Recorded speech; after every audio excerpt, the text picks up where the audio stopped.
Good morning, Facebook world. As usual, Facebook's doing weird new things to me, so I know it's working. I'm confident it is working, and we will continue on. Thank you very much for joining me on this lovely Friday morning. Um, my for those people watching from the US, happy Thanksgiving. I hope you had a great day yesterday with lots of turkey. So, for those of you who don't know my name, I am Paula Hoger. I've been a dog trainer operating in the Ottawa Valley since 1998. Um, I am honored when anyone comes to me for dog training, and I don't take that responsibility lightly. I make it a priority to be constantly learning and growing my dog training skills, both by taking courses and training my own dogs to a higher level. I regularly do online learning and in-person seminars to learn new skills and better methods of training dogs. This allows me to provide the best information to both halves of the partnership, the human and the dog, to achieve their goals. Because I might be a great dog trainer, but if I can't help my clients understand how to train their dogs, I am ineffective in helping. If you are listening to the recording, please let me know by using hashtag replay in the comments. And please feel free to ask anything you want. Anything. Yeah, I'm having a rough time with my tongue this morning. Please feel free to ask anything as you watch the playback, as I will regularly check back to answer questions. And of course, if you're live, say hello, tell me something about your dog, like what kind of breed you got or why you got that breed. I would love to hear from you, so please say hello. So, food for thought. You can probably find a solution to almost any dog training problem free on the internet. But you will also find a number of methods that will not just not work, but could likely screw up your dog even worse. This is especially scary to me when people are doing this with reactive dogs or fearful dogs, because one little mistake and you could end up bitten or somebody else bitten. So if all this information is free on the internet, why hire? And I mean, I'm part of it, right? I'm doing Facebook Lives giving you free information. But why take the next step and hire a dog trainer? When someone hires me to help them with their dog, my goal is always to give you the best training information that is applicable to their situation, their dog, their family, their goals. I help my students find the easiest and quickest path that will get them to their goals. Take one of my most recent distance clients that I'm working with online. Lisa came to me because her dog was dragging her down the road. So walks were not enjoyable. A dog who pulls on leash is actually doing quite a bit of damage to their body. Even if you get them a harness, a lot of the harnesses that are on the market today are not designed for the dog to pull. So then they're putting pressure on their neck, if you're wearing a collar, on their trachea, on their spine. So you really want to stop the pulling, not just for your dog's health, but also for you, because a dog pulling you down the road is extremely hard on your body too. She wanted to be able to go for a nice walk without her dog pulling, a common goal for a lot of my clients. She could have easily found this information online, typing into Google how to teach my dog to walk well on leash. But when you do that internet search, you will be met with dozens of different solutions. Some of them more effective, some of them less effective. How do you know which one to choose? What will work for your dog's breed, their age, their personality, their energy level? So many factors go into choosing the right training plan for your dog. For example, I get clients who have problems with their dogs jumping up and biting them on walks.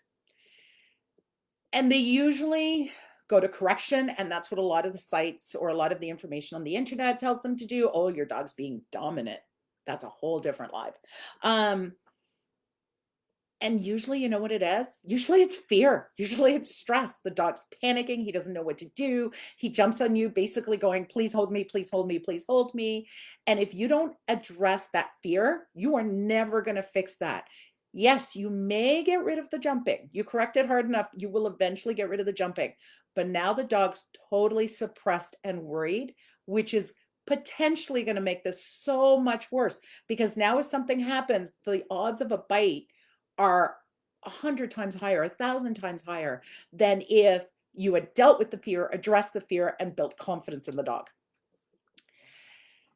And then there's you, the human half of the team to think about. Choosing a training plan that works for your lifestyle, your abilities, your goals, your family.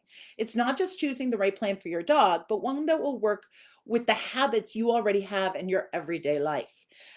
Training for it to work needs to be able to become part of life. You've just got to stick it in places. Who has an hour a day to train their dog? I mean, if you're a dog trainer or you're working on agility or something like that, that might be something you do. But the average family with 3 kids and sports and keeping their house and the whole bit just wants a well-trained dog, and they need to do it in the quickest, easiest way possible. So this is where having that information of what's going to work at the best way is so vital. But even if you're going to higher levels, you still want to get from point A to point B in the quickest way possible. So then you can go to point C. Dog training takes practice, repetition, and consistency. It's imperative you make sure the plan is actually something you can stick to, or else you're just wasting your time and likely confusing your dog. Good morning, Patty. How are you? So nice to see you on the call. Let's say you find a plan that works for you. What happens when you run into challenges along the way? Do you Google that too? It's really easy to get into, I don't know what to do when my dog does this. When my puppy package was designed, because I still remember what it was like to have that very first puppy come home and not have any idea what to do so often. What do I do when he does this? What do I do when he does this? What do I do when he does this? And my goal is to help people get rid of all those questions and be confident. Okay, I know to do this. And if it doesn't work, they call me and they're like, what do I do now? Okay, try this. Okay, try this. Yeah, sometimes it takes a few attempts before the dog figures it out. But that's okay because you have guidance and support. That is my goal. Instead of, I don't know, I don't know, I don't know. I made so many mistakes with my first dog that, of course, taught me for my second dog and my third dog and my fourth dog. But nonetheless, I feel bad on the mistakes he had to suffer through. So what happens when you run into challenges along the way? Do you Google that? Now you're adding another variable that you aren't 100% sure will work to the equation. What happens if you have more than one problem or a lofty goal? What skills do you start with first? That's a big question. Where do you start? Any problem is overwhelming when you look at it as a whole. When you could break it down to its smallest bits and go, start here. This is how you start, and you build this, and then you build this, and then you build this. That's the way to train a dog. Good morning, Clancy. Thank you for joining us. I hope you can find help here too.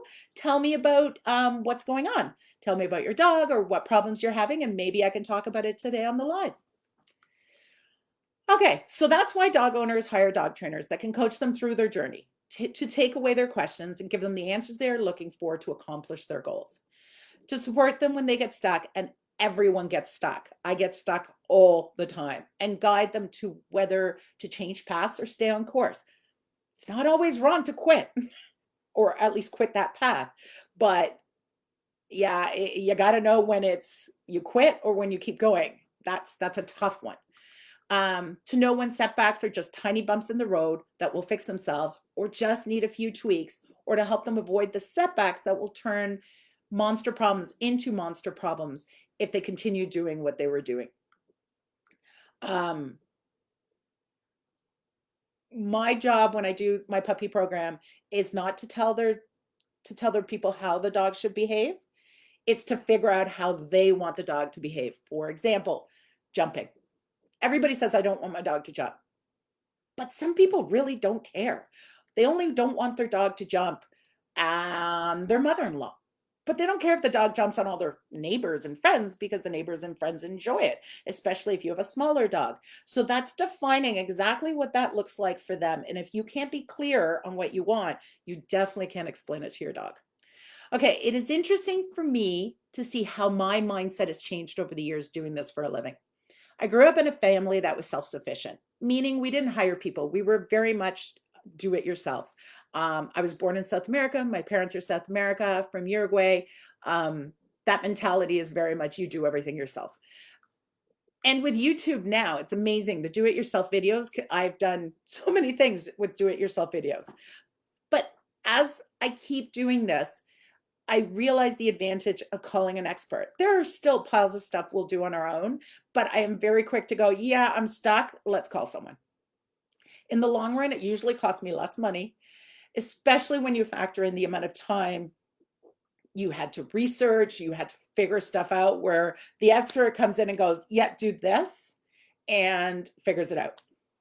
If you are having challenges or even just want to reach a new level, hiring a trainer or coach or coach, in my opinion, is the greatest investment you can make. And that goes for everything, not just dog training. I have a business coach to help me with my business, to make sure I stay on the right track and stay on a track instead of just flailing. I'm not saying you have to choose me. I'm just saying in general, hiring a coach is helpful. If we vibe and my training methods work for you and our personalities work well, then yeah, I would love the opportunity to help you. Honestly, at the end of the day, having a professional in your corner will make your journey so much easier, so much more pleasant, and make your success so much closer. So, like I said, food for thought. Back to the topic for today. The formula to solve any dog training problem. What you all have been waiting for, and we're going to go brrr, drum roll, because it's very exciting. I know it's like, how could one formula solve everything? But really, the longer I do this, I always start at, and I'll tell you them in a minute, step 1, step 2, step 3, every single problem. And if you can control the problem and hold on to the problem like this, it takes away the overwhelm. So the formula is this. Step 1, stop it from happening. You cannot change a behavior if you first don't stop it from happening. No excuses. If you want to change it, it has to stop being practiced on a regular basis. And that goes for everything and anything. And we'll talk more about this. Step 2, what do you want? What does the correct behavior look like? Not what you don't want. Not, I don't want my dog to pull, I don't want my dog to jump, but what you want. I want my dog to approach people and sit. That would be what you want, because that gives you something to train. And then it's building a new habit. What can your dog learn to do that will make going back to the old habit impossible? And this takes repetition. It's a numbers game. Your dog, especially if the habit has been practiced for a while. I'm currently working with a client whose dog is guarding. It's like a 2-year-old male. They do that. They get to that age. And so they have it set up now. It's guarding when the dogs are all in the kitchen and the people are in the kitchen cooking dinner. So I have him, they're separated outside the kitchen. So they're sitting in different corners type thing and getting rewarded. And they did it for a week and they're like, the dog's still guarding. Oh yeah, no, you're going to have to do this for a couple of months, maybe 6, maybe a year. But a year, 2 years down the road, you're going to forget to set them up in their corners, and something will happen, or somebody's staying at your house and the rules don't get followed, and you'll all of a sudden realize he isn't guarding. You stopped the problem from happening. You separated them. You figured out what you wanted, sitting in separate corners. You can't teach them don't go in the kitchen. You can't teach them not guard, but teaching them to sit in the spot gives you a rewardable behavior that you can train. And then you built a new habit. You did it over and over and over and over. So especially at a year and a half, if you don't allow them to continue to practice the guarding will probably fade away.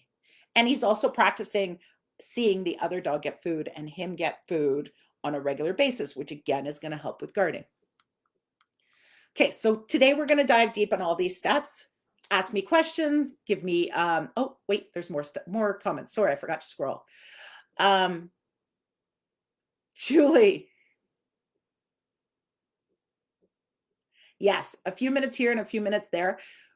When you're talking life skills, when I'm working on agility, yeah, I take 20 minutes, half hour, and I train my dog. But when you're talking life skills, you need to be training them every day throughout the day, isolating little bits of behavior so that it becomes a life lesson, not just, oh, we're going to take her. And I remember this with my first dog. We're going to take her bag of cookies and we're going to practice sits for 10 minutes. I've done my training for the day. And the rest of the day, I wasn't actively training. That's where I find the average person falls apart. Good morning, Karen. Thank you. Thank you so much for listening. Clancy, I have a Malamute Husky, 4 months old. Oh, so fuzzy. She's very well trained to do yes outside. However, 2 or 3 times a week, she will religiously pee on my hallway carpet. I can't keep her from this hallway because I have other dogs and she whines. Carpet has to be replaced. Help. Okay.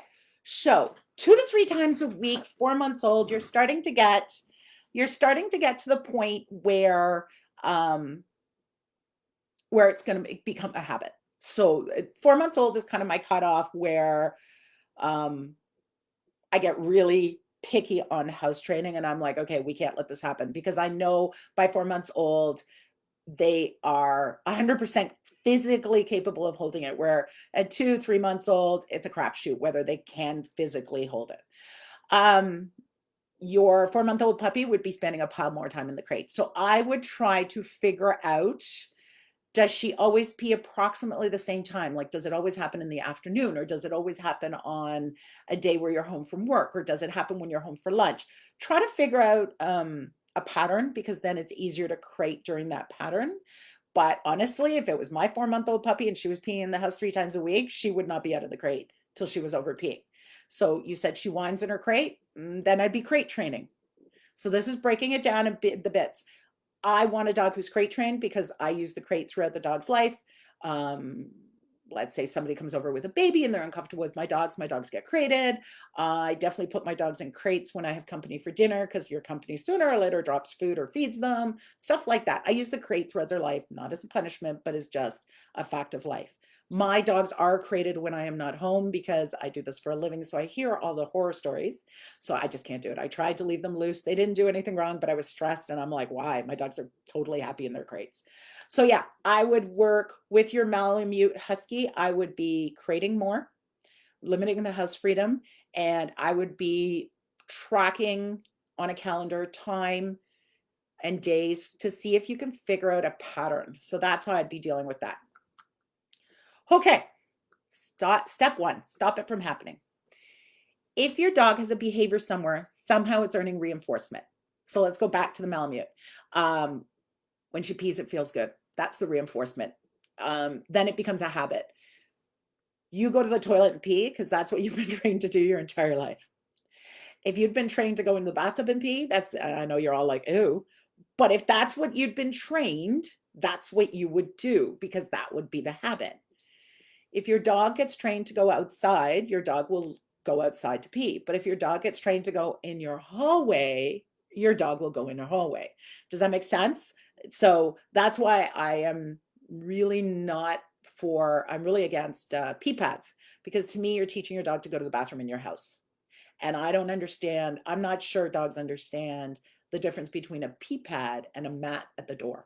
Especially a lot of people put the pee pad on the mat at the door. So to me, the dog is, oh, I go to the mat and I pee. You move the pee pad, but the environment is still identical. So most of the dogs I know who have been pee pad trained like into a year old are vague on their house training. So hope that helps. So in other words, something is rewarding the dog for doing this behavior. Let go of the idea that your dog is doing it to piss you off or get back at you. That's a lot of thought for a dog. Let go of the idea that your dog is trying to be dominant. Like I said earlier, that is a whole lie, and maybe one day I'll get to it. Let go of all the overthinking. My dog does this because they're dominant or they're mad, or I hear all sorts of excuses. Let it all go. And then just say, my dog is doing this. I want my dog to do this. What do I have to build value for my dog to learn to do this? That's it. Keep it simple, not a whole lot of thinking. For example, your dog doesn't come when called. Step 1, stop putting the dog in a situation where they're not going to come when called. And when you're going to call your dog and your dog is going to possibly make the choice not to come. So even if it's 50%, I still wouldn't do it, because that means my dog is understanding coming when called is optional. I don't want that. I want my dog, when they hear their name, to spin on a dime and run to me. Period. Not, oh, well, you don't need to come if there's a squirrel, because I called him every day next to the squirrel tree and my dog chose not to come. So I was like, that's okay. So be careful with that. When Wicca, my now 9-month-old border collie, was a baby, her recall was horrendous. Long story, might be alive one day. I did the work, but she didn't get it. She would just look at me and go, what? Anyways, I'm happy to say now at 9 months, we have had huge improvements and are continuing to get better every day. So I'm on the right track. And that's what tells you if what you're doing is working. Is your dog getting better? Is your dog getting worse? It's not personal. It's what your dog understands. Anyways, for months, Wicca didn't just not come. If you even looked at her, she ran away. So for a while, a number of months, she was never off leash unless she was dragging a long line. So this allowed her to have the freedom and the exercise I wanted her to have, but it meant I never had to call her. I totally managed her world, so I never had to call her. I created stations, like she got a cookie every time she came to the front door. So my front yard's not fenced, so she'd be running around outside. When it was time to go in, instead of calling her, I'd go to the front door and she'd get a cookie. And at first I would go up, pick up her leash and walk to the front door and give her a cookie. But once I created value for coming to the front door, as soon as you went to the front door, it didn't matter what she was doing. She was like, I run over and get my cookie. So I wasn't recalling her, but I was still getting her to come to me, which was what I needed as I worked on a recall and more managed situations where she wasn't failing. The great thing with a puppy is they have no habits. So in this case, she didn't have a habit of not coming because I stopped myself from putting her in that situation soon enough. Good or bad, when things go wrong, like the recall, Wicca may not come, but hasn't learned not to come. Does that make sense? Not coming is just something she tried out. She went, oh, you call, and I sit there and look at you. With an adult dog that has a history of not coming, there's a habit there. In other words, they have practiced that the cue come means don't come. I had a client who, it was a Siberian, and we did agility. And whenever she called her dog, she would call her dog's name, the dog would spin and run away. I was like, oh yeah, that didn't work out as planned. So we had to retrain her whole recall with a new word, which is what I'm talking about.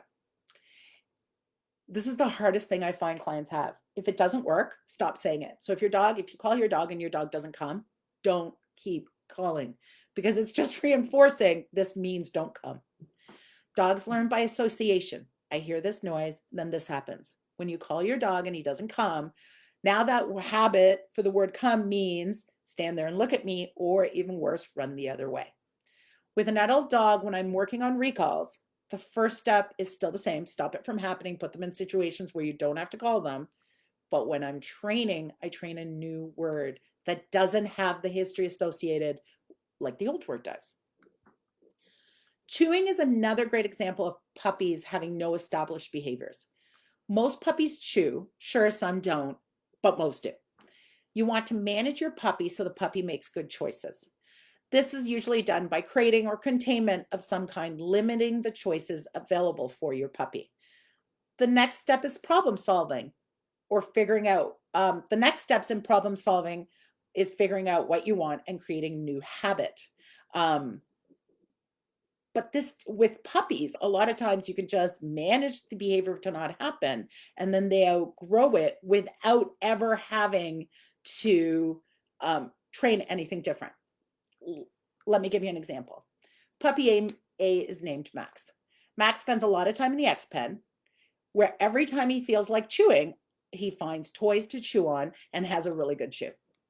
Every time he picks up a toy and has a good chew, it feels good and builds value for making that choice. So he goes, I chew on a toy, it relieves the pressure in my teeth, it feels good, I'm going to do that again. Now there's puppy B. Puppy B is named Phoebe, or Fifi.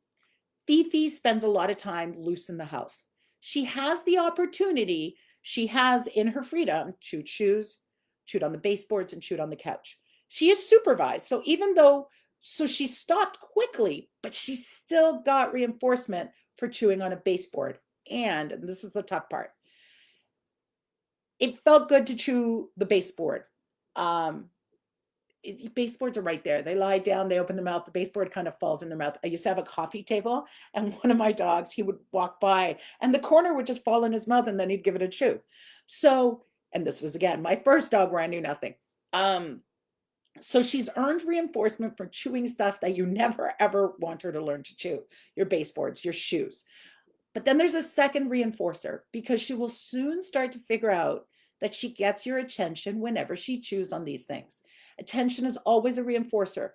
Again, you're reinforcing the chewing on inappropriate things, and the more you reinforce it, the more likely she will choose that again, meaning as an older dog, she will still chew inappropriate stuff, where my puppies, because they're managed, earn their house freedom pretty quick because they understand to pick up their own toys. Wicca is a horrible chewer, but she's getting really good at picking up only her stuff to chew on. So she's destroyed every toy we own, but she's no longer chewing on inappropriate things.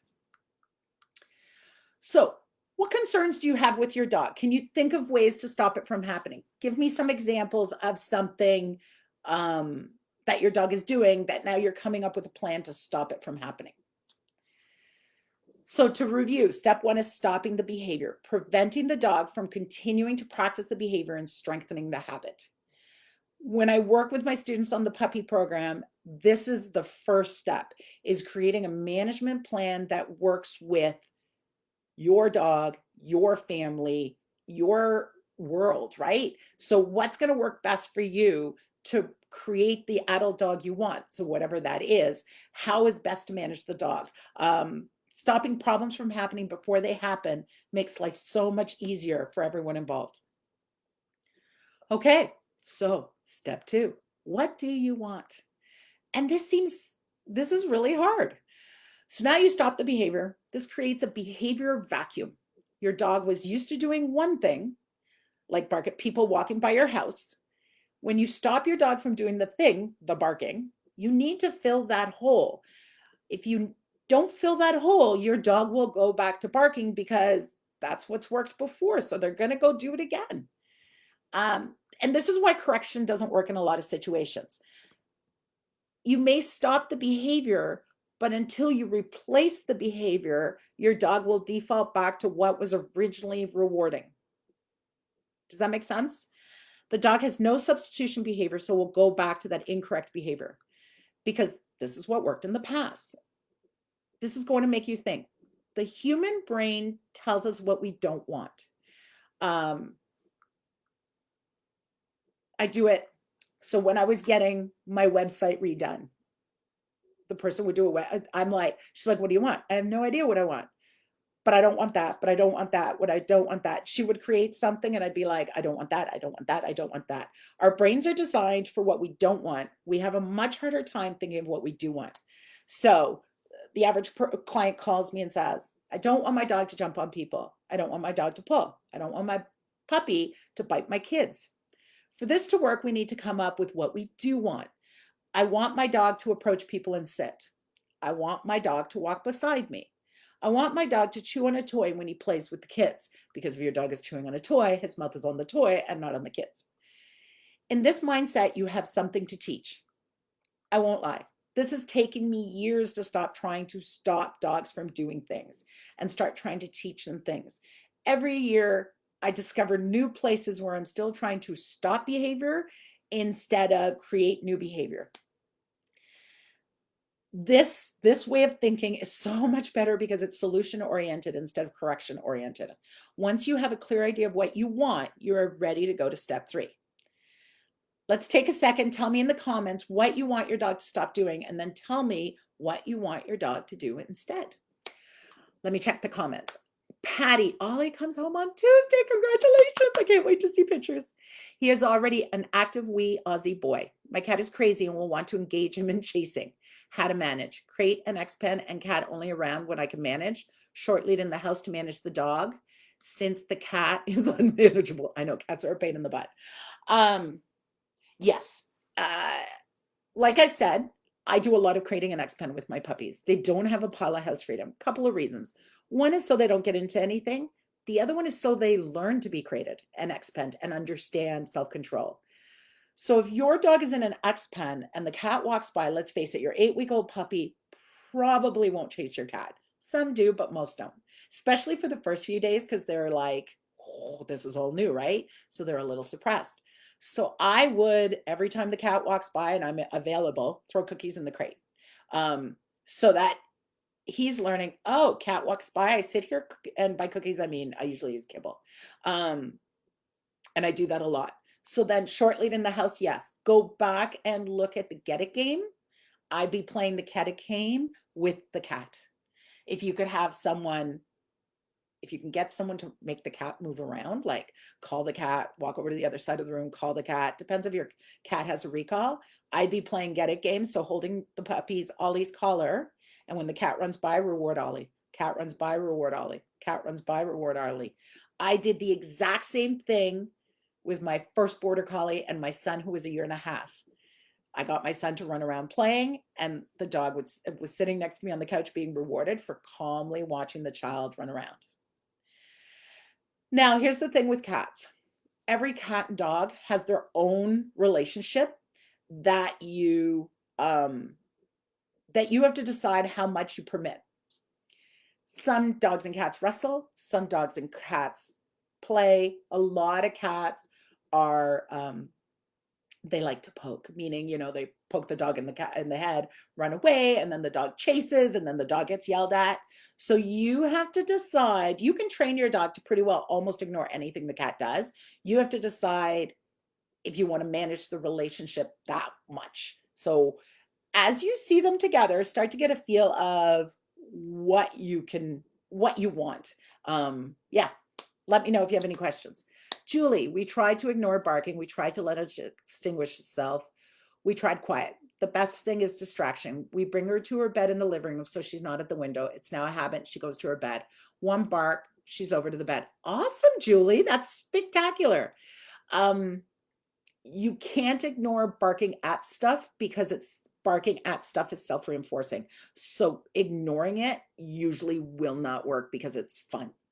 So barking is one of those things you have to be so careful because barking is self-reinforcing. So it's fun to do. And yeah, behaviors that are self-reinforcing are super hard to get rid of, like chewing, self-reinforcing.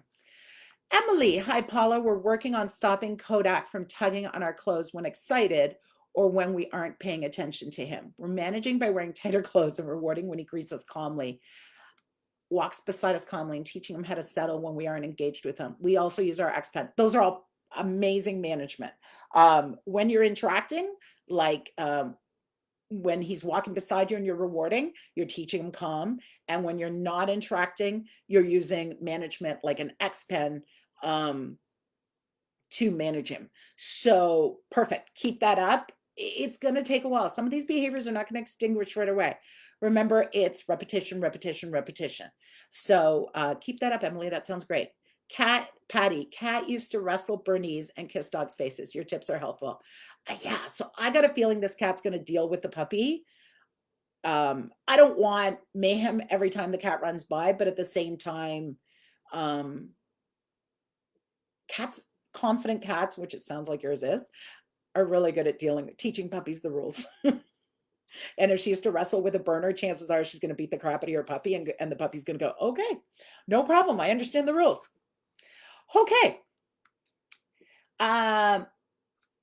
When deciding what you want, be realistic. Don't set yourself up for something that won't ever get done for your situation. Don't make this like the average person's New Year's resolutions. Let's go through an example. You have teenage children, therefore old enough to be home alone with the dog and have people over. You can say to them, I want you to work Fido's sit every time your friends come over. Reality, they're going to forget, and Fido is going to jump all over everyone. A solution might be to put Fido in the crate before opening the door. Have a crate in a convenient location with a closed bowls of cookies on top. Has to be easy or they won't do it. I do the same thing with my son and my husband. Obviously, they have to be home sometimes when I'm not. So I have very clear rules for them to follow, and I make it super easy. And I don't put them into the situation of having to do these things for me unless the dog's it's easy. Like they're not training the dog, they're just maintaining. So it's Bowl of cookies means it's easy for the kid to put the dog in the crate and throw cookies in behind. You have trained Fido to run into the crate on cue. So again, they're not chasing Fido around the house. Fido loves to get in his crate. Again, super easy for the teenager. Plus, I would put a note on the door that they have to see that says, before you open the door, Fido better be in his crate. Thank you, I love you. Remember, reminders are really good for the teenage brain. The easier you make it for them to do what you want, the more likely they will do what you want. Okay, step 3, build value for a new behavior. Awesome job getting to step 3. Some behaviors don't always need a step 3. Sometimes if you start thinking about what you want, your dog might already have that. And with management, some behaviors you never need to train anything else. Especially with puppies, just doing the first 2 steps will give them the opportunity to grow behaviors without them becoming habits. You can also choose to manage a problem and not train it. I will be honest, my dogs have horrible door manners. I laughingly blame my company that encourages them to get excited. And I can see a lot of you going, I have company like that. I could fix it, and I've thought about it, but I can't be bothered. Since most of my company enjoys the greeting, and I just don't care enough to make that much of an effort for that. There's other stuff my dogs are amazing at, but this is just something I can't be bothered. And that's my choice. When I am having company that I know would not enjoy the greeting, I manage my dogs. This means my dogs are either in crates or behind a gate. This way their door manners are not an issue. And for my dogs, after about 15, 20 minutes, I let them out and they go say a quick hello and go do their own thing.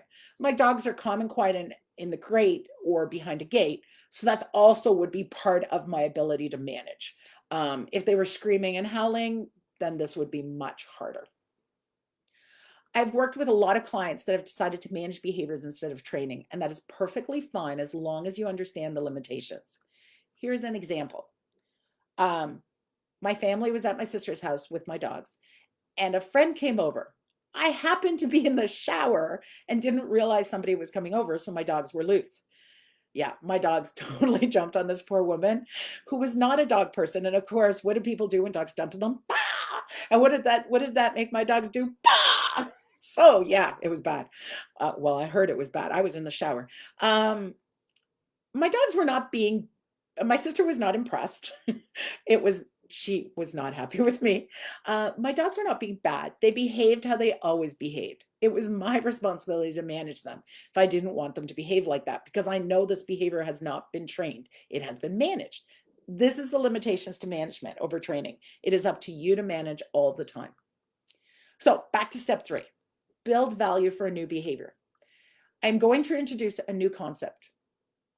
I don't think I've mentioned it in the previous lives, but I do it all the time when I'm training. It's called being a splitter, not a lumper. All behaviors can be broken down into tiny steps, allowing you to build from success. I hear this all the time from my clients. My dog is so reactive when he sees a dog, he can't even take a cookie. I've tried. He is incapable of being trained. And it makes me laugh because they're always like, you can't fix this. And I'm like, but I can. You just have to go back and break it down. This situation would be considered lumping. You asked for a behavior that was way past your dog's ability. Think how much easier it is to learn to drive a standard. I may be aging myself. There's not a lot of stick shifts around, but if you learned how to drive first and then learned how to drive a standard, it was so much easier than trying to learn to drive a standard at the same time as you learn to drive, because there's a lot of bits with driving, and now you add the added bit of clutching and shifting gears. You want to split the behavior into a bunch of little bits that can each be rewarded on their own and eventually brought together to accomplish the goal. Here's where we go back to, you know what, I haven't mentioned it all live, but it had to come up, the ODR game. Remember, ODR stands for observe, don't react. The stages of the ODR game are able to watch calmly, able to disengage with you away from the distraction, and then able to work when the distraction is present or listen to a cue and perform a cue. First, we start with the get it game. The get it game teaches your dog to look at a cookie on the floor calmly. No, the cookie isn't a dog, and I realize that, but most dogs that are reactive can't play the get it game calmly. So that is always my first step. It allows me to practice the behavior of me holding their collar and then watching something calmly without having to include a dog and something I can do in my kitchen. This is what I mean by splitting. Break it down into something I can accomplish, and so can the dog. The get it game starts creating the understanding of staying calm while their collar is het. The reward will be getting the cookie, building the behavior of looking calmly at something they want. We split the game away from the distraction in order to give the dog and you success. Now you have a dog that can calmly look at the reward while you hold their collar. You are ready for the next step. So now your dog is in the habit of being comfortable with you holding his collar, being comfortable with being calm while something is in front of him he wants, and been rewarded for that. So you've built up all these steps. Now you could introduce a dog, but introduce a dog super far away, like 200 feet. As being prepared, you have the cookie in your hand. As soon as your dog locks in, you put a cookie in your dog's mouth. Before dogs bark at things, there is always a pause. It's like their brain sees it and flips through their little filing cabinet, goes, what do I do with this? That is where I'm trying to get the cookie in. Because if you get the cookie in there, you interrupt that sequence of, I see whatever, we're going to go with the dog. I see the dog, and then I start to bark. So you're interrupting that sequence. I went to Tony Robbins last weekend. I went to a Tony, well, I didn't go, it was virtual. I did a Tony Robbins event, and he kept saying on and on. The first step to changing a habit is interrupt the sequence. And that's exactly what we're doing. We're interrupting the sequence. Your dog's reaction to another dog is a sequence. It's a habit. It's a trait. It might be caused by fear, but it's still a habit. You putting a cookie in their mouth and them chewing interrupts that habit. You interrupt it long enough, you break that habit. Like I said, the simple act of chewing will start to break your dog's focus, working towards your dog being able to see the dog, and eventually they disengage because they start going, hey, you're giving me cookies. Splitting allows you and your dog to be successful and gives you the opportunity to build on that success step by step.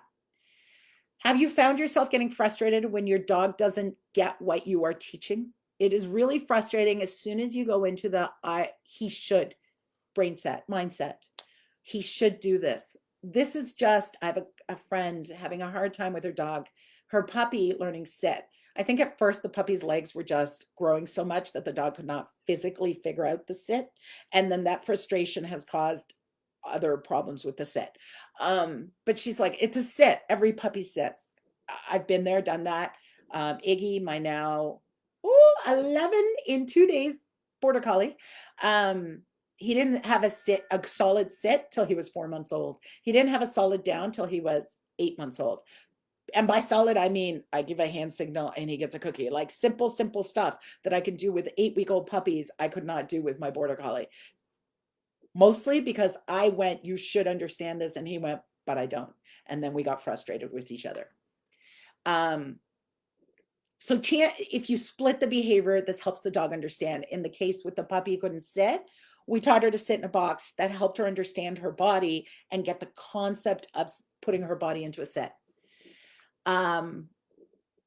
If anybody wants to give me an example where they have a problem, they're getting really frustrated and they're trying to train it and it's not working, put it in the comments and I'll answer. Okay, here you go, guys. The 3 steps to solving any dog training problem. Stop the behavior from happening. What do you want the dog to do instead? Build value for a new behavior. Like I said, every problem can be solved with these steps. I find lots of people spend lots of time thinking about why this is happening. Trying to figure out the whys is fine, but usually not helpful in finding a solution. We are not dogs. We are guessing, and often we guess wrong. And again, doesn't help us find a solution. And really, that's what we want. I do it. Why is my dog doing that? But I know it's not going to get me closer to what I want, which is a solution. Instead, being very clear with these 3 steps will set you up for the right mindset to find solutions. Remember, dog training is problem solving. When we take the emotions out of it, the fear of our dog not being well behaved, the taking it personally that our dog is just doing it to piss us off. When you take all the emotion out of it, it's straight up problem solving. It's a wonderful puzzle that has all these pieces that you get to figure out how to put together. So anybody that likes problem solving, that's what you have to take into your dog training. This is where I can help, or another coach can help you. Not sure if this is for you. I have worked with hundreds of clients one-on-one over the past 20 years, and I have seen a pile of different combinations of problems. This gives me the experience to be able to help you get where you want to go so much quicker. There's a 99% chance I've worked with a dog and owner and team just like you. And if not, I will enjoy learning a new problem. Message me for more info. I do both remote and local consults. Thank you for listening. Our next Facebook Live will be next Friday at 10 a.m. Again, for any American listeners, hope you had a great Thanksgiving. I am now going to go shopping. Looking forward to my Black Friday shopping.